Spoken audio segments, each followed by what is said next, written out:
that you're here today, and thank you for coming. As today is Veterans Day 2025, I would like to read this short poem for you and our veterans. Thank you, veteran.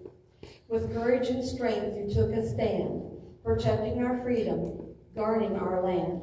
Your sacrifice and heart, steadfast and true, for all you've given, we honor you. From homes and loved ones you did part, serving our nation with a selfless heart. With deepest gratitude, we thank you too, dear veteran, for all you've done and do. To families who stood by, strong and bright, supporting their loved ones every night. Your sacrifice also lives in our hearts. Thank you, dear families, for your vital part.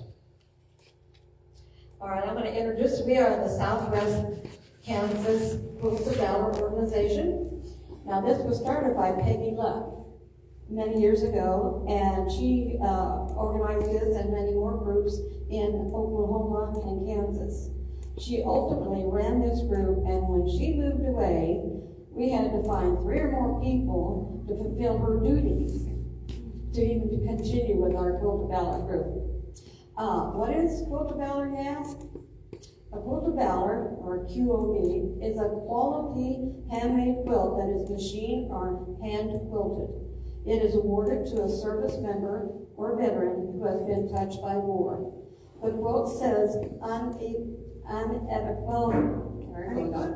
unequivocally, thank you for your service and sacrifice in serving our nation. To use the term Quilt of Valor, or QOV, for Quilts of Valor, the quilt must have a label with required information, which you will find on the quilts. It must be awarded as it's not a gift, and it must be recorded. For over 22 years, the Quilts of Valor members have covered service members and veterans with comforting and healing quilts. This group actually started in Winterset, Iowa. Our Quilt of Valor groups are made and registered with the national headquarters, which do have rules and regulations for how to make the quilts and who we award the quilts to. We follow those regulations so you know when you are awarded a Quilt of Valor, it is for thanking you for your service and sacrifices. We hope the quilt reminds you that Americans across the land are forever in your debt. It is our way of letting you, our military men and women, veterans and active duty members, know we respect and appreciate the freedom that you help to sustain. Today we have 6 quilts that are going to be awarded. Our local quilters create and stitch these quilts with their best wishes for your health, well-being, and inner peace, while providing you with the warmth and comfort. Not only do the quilters donate their time in finding patterns, cutting pieces, and stitching pieces together, sandwiching layers together, stitching, binding all around, and finally, machine or hand quilting. They also donate the fabric and threads to make these quilts. We also appreciate and are thankful for the organizations and individuals who support us financially, as well as with donated sewing items and even meals for our sew days. We really appreciate them. It is our honor to present our veterans with their Quilt of Valor as a gesture of gratitude from a grateful nation. And Terry Barnes will be taking care of this. First, I'd like to recognize Phyllis McCarter, who is our lead person on the Southwest Kansas Quilts of Valor. The first person we will award a quilt to is to Clarence Denham. You would make your way up here.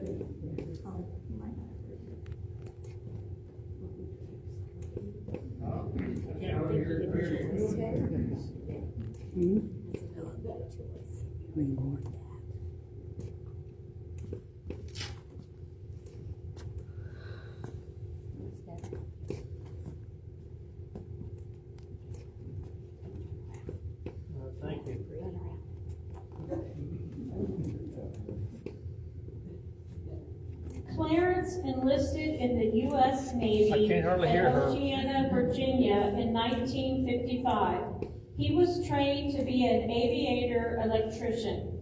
He worked on fighter squadron aircraft on 3 different carriers.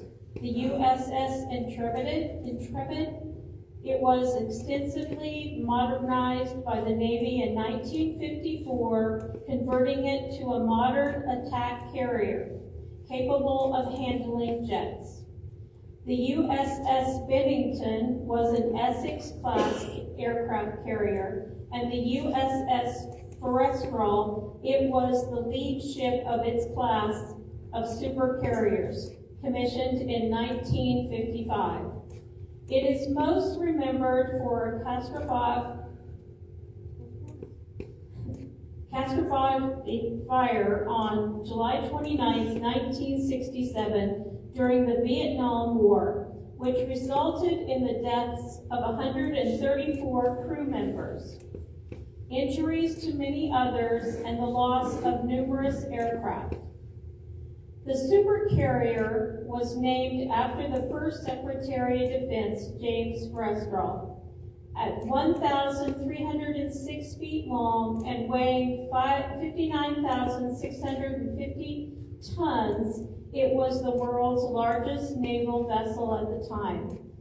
Clarence was most proud to have learned the electrician trade and proud to serve our country in some way.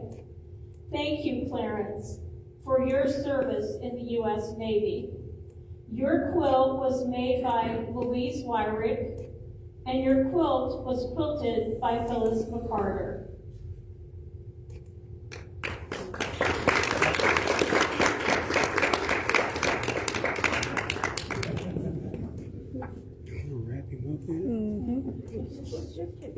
Okay. All right, thank you.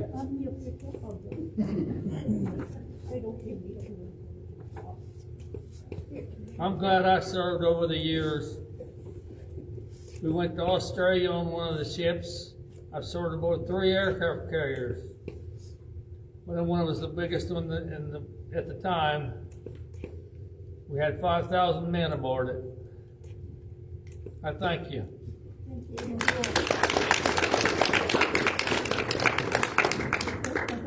I'm going to fold it up and you just sit over there. Okay, And thank you. Put it under.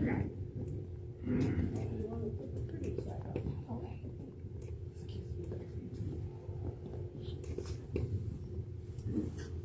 It's Andy. Directions from everywhere here. Oh, put the right side out. You'd think we'd never done it. We've done it for 20 years. This is my You second don't know how time. to fold it. This is my first time.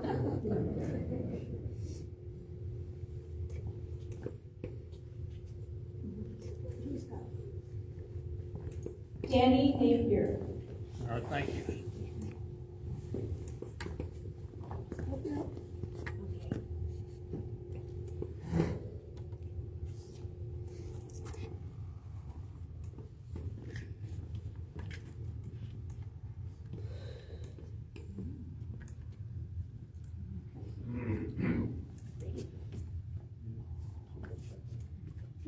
Danny enlisted in the U.S. Air Force July 8, 1969 in Lackland, Texas. Lackland Base is primarily known as the sole location for the U.S. Air Force basic military training for all new enlisted recruits, earning it the nickname Gateway to the Air Force. It also serves as a major training hub for many technical specialties after basics. It hosts the largest medical facility in the Air Force. He then moved over to Cannon Air Force Base, that is the home to the 27th Special Operations Wing. The base's mission involves special operations including infiltration, ex-infiltration, and resupply of special operation forces. It operates a variety of specialized aircraft. Danny was trained to be an aircraft weapons mechanic. He served in Vietnam as a helicopter door gunner, nicknamed Green Hornets in Vietnam. He then went to the Seymour Johnson Air Force Base in Goldsboro, North Carolina, home of the 4th Fighter Wing and the 916th Air Refueling Wing, and played a key role in national defense. The base is named after Lieutenant Seymour A. Johnson, a test pilot from Goldsboro who died in a crash in 1941. From there, Danny went to Thailand, Vietnam, North Carolina, Thailand, and back to Seymour Johnson Base in Florida. He was released with honors at Lackland, Texas, April 1976. His military honors are having 2 distinguished flying crosses, which are U.S. military decoration awarded for heroism or extraordinary achievement during aerial flight. It is the 4th highest award for heroism and the highest for extraordinary aerial achievement. It is awarded to members of the U.S. Armed Forces who demonstrate exceptional skill and courage in flight. We asked Danny what he was most proud of regarding his military tour, and he said the time I spent in Vietnam being a helicopter door gunner.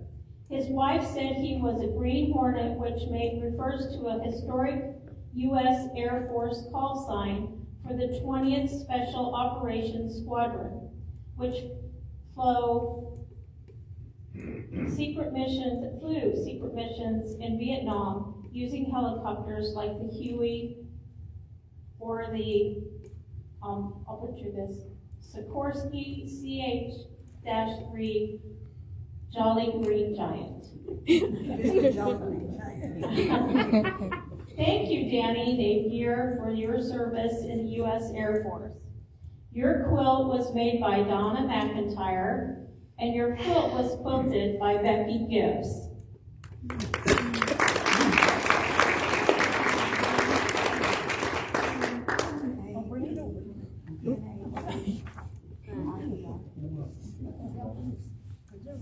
Over there, and they'll bring in your quilt.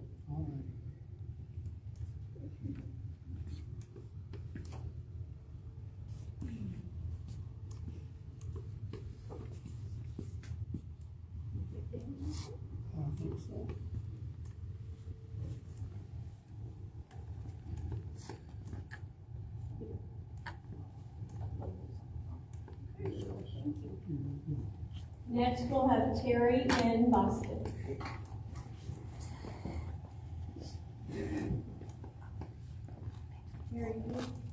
Boston.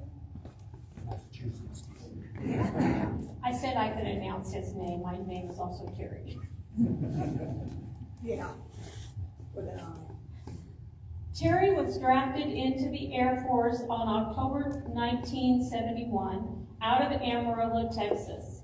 He went to Lackland Air Force Base for basic training.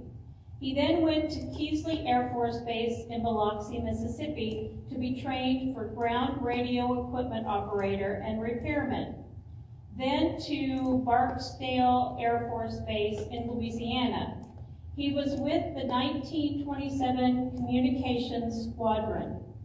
Thank you, Terry Boston, for your service in the United States Air Force. Your quilt was made by Elaine Schooley, and your quilt was quilted by Phyllis McCarter.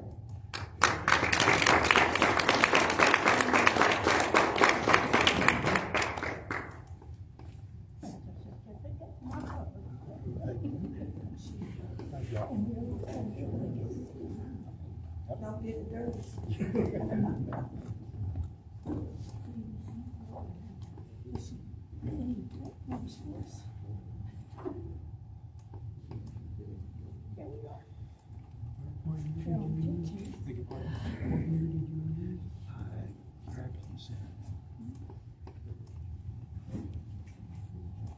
We'll have Curtis Von Redimer Yeah.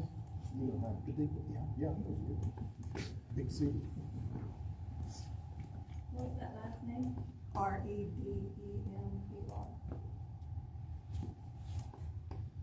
Curtis enlisted in the Army National Guard December 7th, 1976 at Fort Sill, Oklahoma. He was trained on the functions of the 105 howitzer, M60 machine gun, M16 and M16A1 rifles. Also assigned perimeter duties. The training took place at Fort Sill, Oklahoma. He was called a cannon cooker, which is a slang term for cannon crew member, particularly those in the artillery branch who are responsible for firing large cannons. With the C Battery 160th Field Artillery,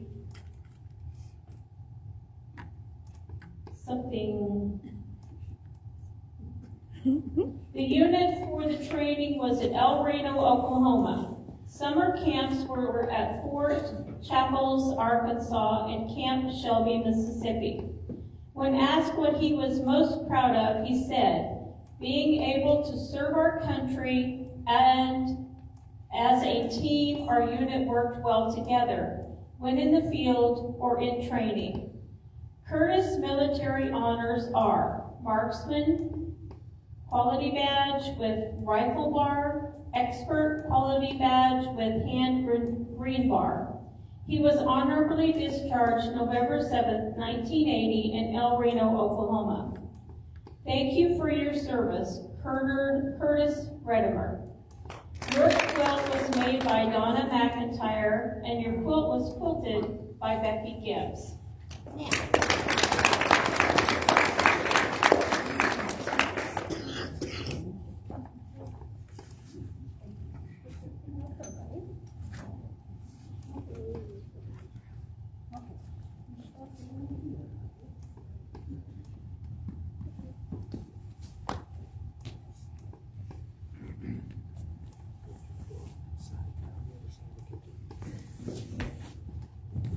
If Terry doesn't pronounce it right, it's my fault because I wrote it, okay? So, she's trying to read my writing, and I didn't have time to type it up on my computer, so I just hand wrote it, so.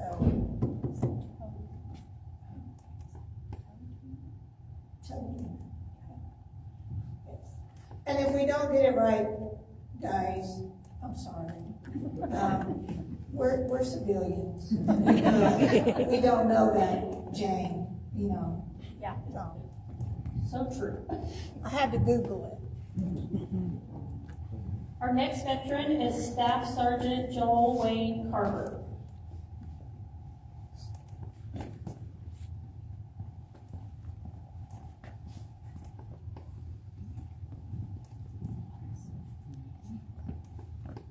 Joel enlisted in the Air Force February 28, 1966 in Denver, Colorado. Was honorably released February 28, 1970 in Abilene, Texas at Dyer's Air Force Base. Joel Carver was trained at Wichita Falls, Texas at Shepherd Air Force Base to be a C-130 loadmaster.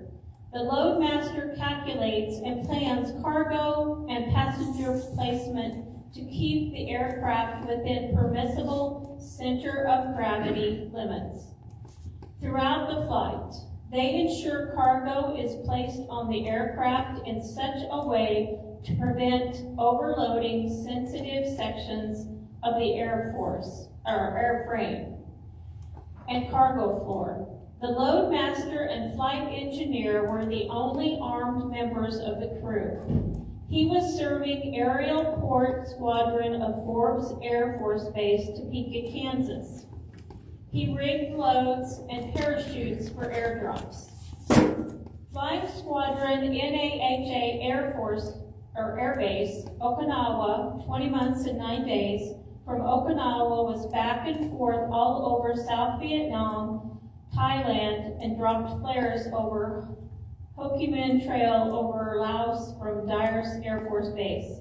He went to Mendenhall, England, and was around some of Europe.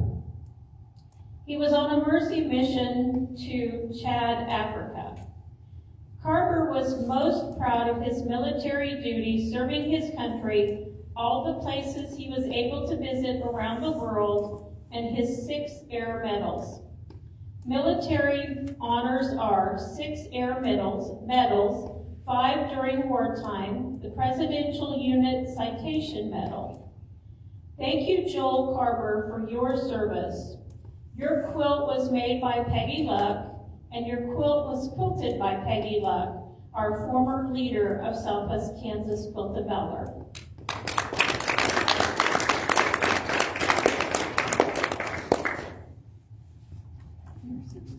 you very much.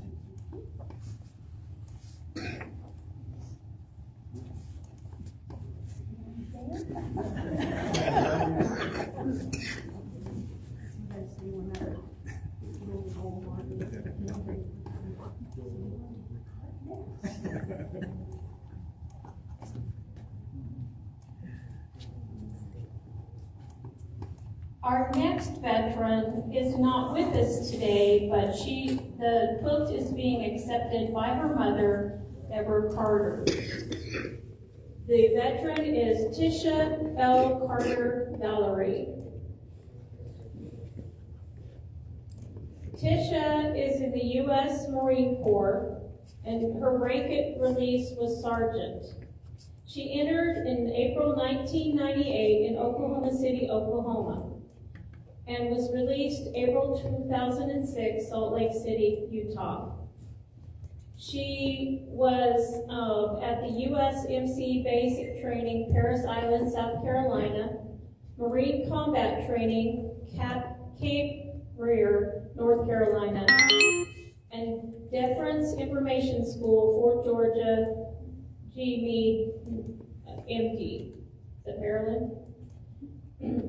She was trained to be a basic combat Marine and rifleman. She received training to be a combat correspondent and a combat broadcaster, as well as a public affairs supervisor. She was in the Pentagon U.S. Marine Corps Community Relations, worked as a liaison for community relations between the public and the Marine Corps. She was stationed in Ikuna, Japan, combat broadcaster. She worked as a reporter in evening news for the Marine Corps Air Station in San Diego, and community relations director, press chief, media relations director. She served in many capacities throughout her time. As community relations director, I was the liaison between the U.S. Marine Corps and the San Diego community, implementing programs that served the community outside of the base and fostered relations between the city and the base. As press chief, I led internal publications and ensured information was provided to Marines. As media relations chief, she was the liaison between the Marine Corps and the media. She provided education and guidance to the commanding generals as well as commanding officers, field press questions, and garnered information as related to crisis situations. In Kuwait in Iraq, she served under the commanding general of the 3MAW, augmented to the MAG-16 for the invasion of Iraq in 2003. She flew missions in and out of Iraq to cover information on our troops to send back to USA and to escort media press in combat zones. In Salt Lake City, she was the public affairs supervisor under the 12th District Recruiting Command, where she was the voice of the United States Marine Corps to assist in recruitment efforts in support of the ongoing missions of the United States Marine Corps. She has received the Navy Marine Corps Combination Medal, Navy Marine Corps Achievement Medal 3 times, Marine Corps Good Contact Medal 2 times, Global War on Terrorism Service Medal, Global War on Terrorism Expeditionary Medal, Iraq Campaign Medals, National Defense and Service Medal, Presidential Unit Citation Ribbon, Navy Marine Corps Overseas Service Ribbon, Marine Corps Sea Service Deployment Ribbon, AF Organizational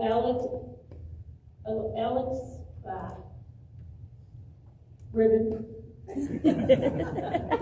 Alliance. No, elegant, no. Allegiance. No, you know how a word just sticks there. Okay. Certificate of Commendation ribbon ×6, and a letter of appreciation 6 times expert rifle badge, marksmanship pistol badge.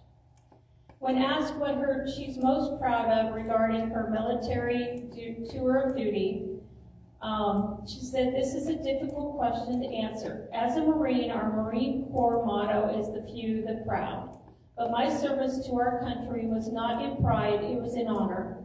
I was very honored to serve our country. Since childhood, I was always fascinated by military service. My uncle fought in World War II in Europe, and he led the platoon that discovered and liberated the Dachau concentration camp. I admired his willingness to be a part of selflessness service that not only keep our U.S. freedom safe and defend our democracy, but that helped keep the world safe from the spread of dictatorship. So that today we can feel safe at home and enjoy our liberties and freedoms that our founding fathers offered us after they escaped the boundaries of kings and migrated to North America to begin a new and free life, equal to everyone.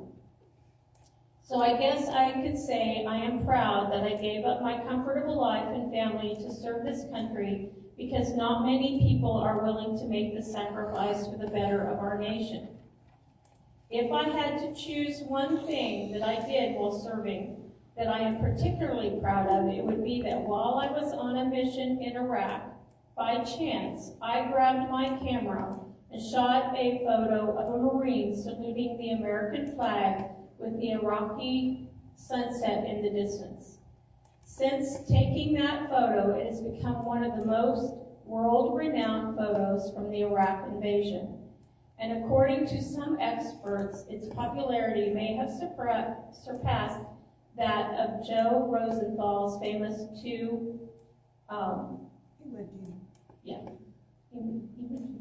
photo. I don't talk much about my time in Iraq, but this was a moment that I'm okay to share. It says, while I'm able to travel home to the USA to see my family from time to time, the organization for me to be able to come home to Oklahoma to accept this honor is not always possible at the time these quilts are presented. If I'm chosen with the honor of one of these quilts, I respectively request that my mother, Deborah Carter, can accept it on my behalf in my absence. And if I'm not there, able to be there in person, thank you. And it's my understanding she left a couple of days ago and is headed to Canada. Is that correct? We just missed her.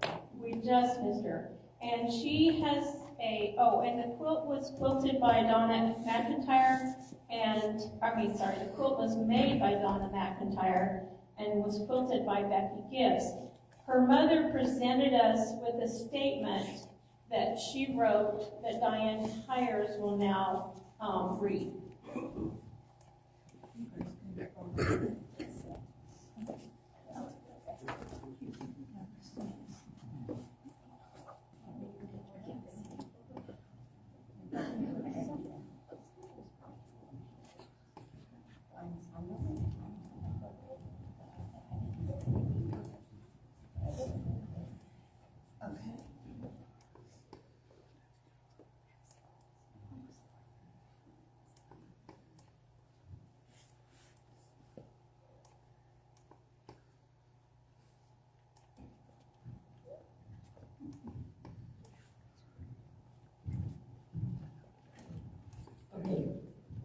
I am with honor reading this.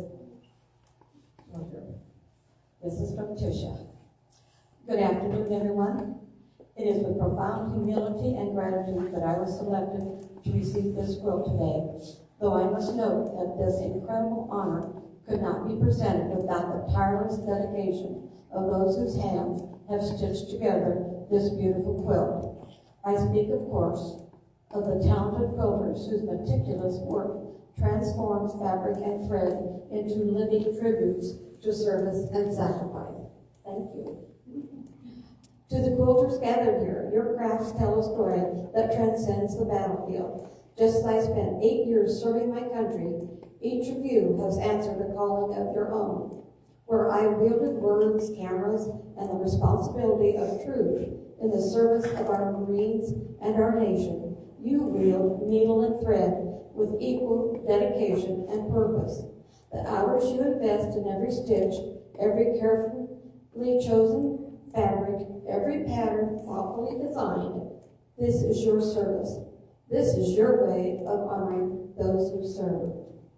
I was trained as a rifleman, a combat correspondent, and a public affairs officer.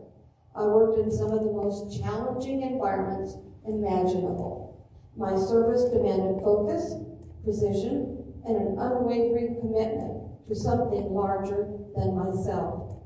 But as I reflect on this moment, I realize that what you do, what the quilters in this room do, requires that same focus, that same precision, and that same commitment. Creating a quilt is not a hurried endeavor. It demands patience. It requires vision. It takes time away from family, from comfort, from the ordinary rhythms of daily life. Much like a military service, quilting demands sacrifice. You are sacrificed in the form of countless hours bent over fabric, your hands working to create something that will endure, something that will warm and comfort, something that will be remembered. When I captured that famous photograph in Iraq, the Marines saluting the flag with the sunset underneath, it was a moment frozen in time that by chance became something larger than myself. In many ways, your quilts do the same thing. They freeze moments of honor and gratitude into fabric form. They transform the invisible bonds of respect and remembrance into something tangible, something that can be held, displayed, and treasured for generations. My military journey took me around the world, from the halls of the Pentagon to the heart of conflict in Iraq. Along the way, I was honored to receive commendations and medals that reflect the collective efforts of so many others. But perhaps the greatest honor I received is not a medal hanging on a wall. It is the knowledge that people like you care enough, give enough, and sacrifice enough to create something so beautiful for those of us who answered the call to serve. I am currently on my way back to France, where I will join my Marine comrades in Paris this coming Saturday, so we can celebrate this historic 250th birthday of the United States Marine Corps. And while the distance between where I live now and where I grew up sometimes makes it impossible for me to be present, please know that the significance of this moment is not diminished by geography. My mother, Deborah Carter, joins me in spirit, and together we carry deep gratitude for this recognition. I also accept this quilt of valor in honor of my uncles, who were the inspiration for my military service. My uncle Larry Beaver, a master sergeant in the United States Air Force, who served in the Strategic Air Command that executed critical missions in Alaska as America's first line of defense against the Soviet threat during the height of the Cold War and the Cuban Missile Crisis.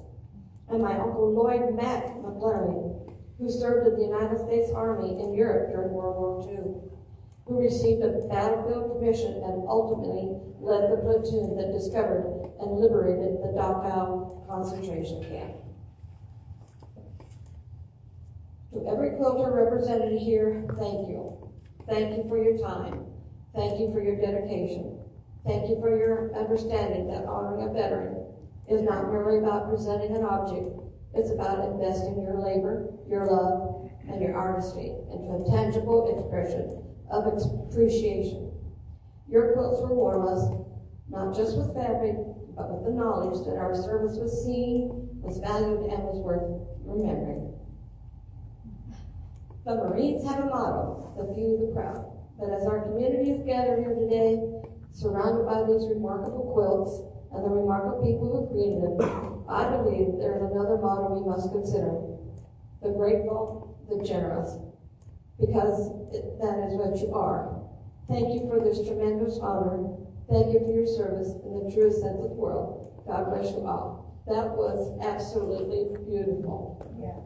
And we hope that you cherish all those words, and I know these veterans here share the same thing that she has shared. And we thank you so much for that.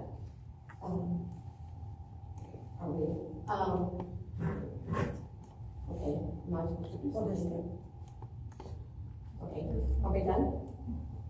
You're gonna take a picture of those three and those three? Yes.